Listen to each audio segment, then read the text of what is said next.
Now the next concept is object as function argument. Function argument means it's a variable which carries data from one function to another function. Let us consider example. Class complex. Let us add two complex numbers. Every complex number having a real part and imaginary part. Here x and y are the integers. X stores real part and y store imaginary part. In this program, we are going to add two complex numbers. See, to take complex number, there is no basic data types. That's why user has to create their own data type. So I am creating a data type called complex. Every complex number having real part and imaginary part. So the data members are x and y. As usual, void read. I'll take a read function to input complex numbers. Cout. Enter real and imaginary part.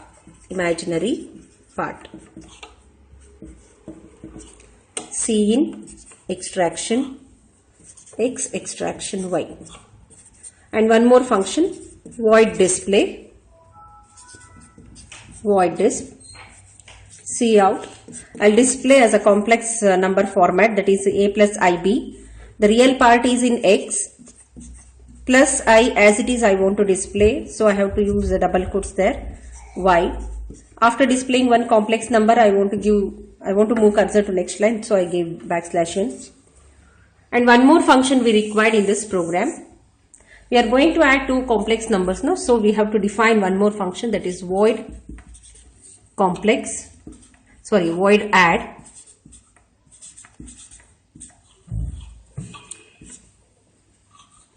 Right now I'll leave it as it is, later I'll complete it. See, I'm going to define this function outside the class.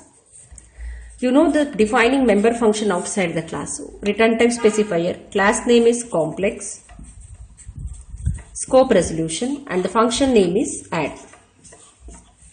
Open flower bracket. We need to write the instruction here. Later I'll write. Let us go for main function. Void main.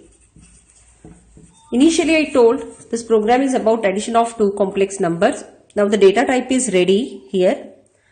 Let us create objects here. Each and every object represents a complex number.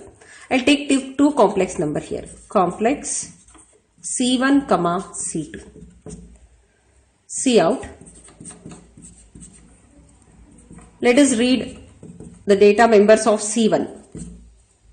This is C1. To input data, we have a function called read function. So we have to call c1.read. Open close parenthesis semicolon. So whenever you create objects, there is a memory for C1 and C2 also. There are two memory locations. Here let us assume the address is 200, here 300. Every complex number having two parts, that is integer part and real part. Now I have to input value for C1, so I call the read function. Now the read function extract value from the keyboard and the x value goes to C1x. Let us assume 2, here 3. Again one more, cout, insertion, C2 dot read. Open close semicolon. Now the next value, again the same function will execute and values are stored in C2. Now we have to add these two complex numbers, isn't it? How to add complex numbers? You know that addition of two complex numbers. When we add two complex numbers, the result would be a complex number. So real part and imaginary part. To do that, we have taken a function called add. Let us call that function. Using C1 object, I'll call the function and I'll pass C2 as an argument there. Okay, you know the rule. To access member function of a class, it has to call from object and dot operator. I call the function using C1 and I'm passing C2 as an argument to that function. Whenever control comes to this statement, it will be control comes to function definition. The name of the function is add. Here I am passing C2. C2 is a variable of which type? Complex type. That's why I have to declare complex C here. Whatever the name you can choose here. C means it is a formal argument. Formal argument. And this is a actual argument. Actual argument. See, we are passing the values of C2 and those values are copied to C. Whenever you create object C here, there is a memory for C also. C. Let us assume 500 address. Here also it contains X and Y.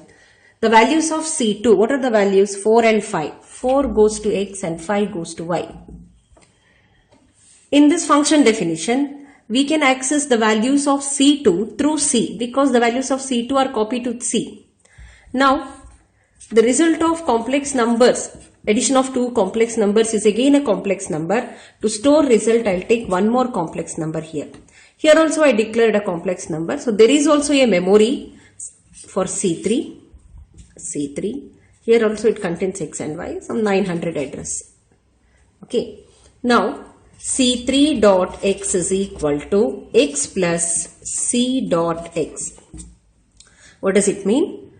The real part of C1, who is calling this function? C1 is calling. So, its value directly we can access this value. You don't write C1 here. Okay.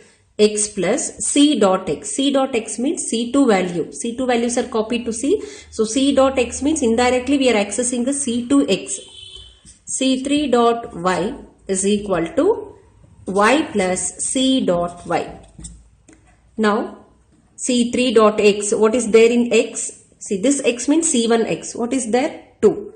And C dot X means C2X. 4. 2 plus 4, 6. Y. Whose Y? C1Y. 3. And C dot Y. C dot Y means 5.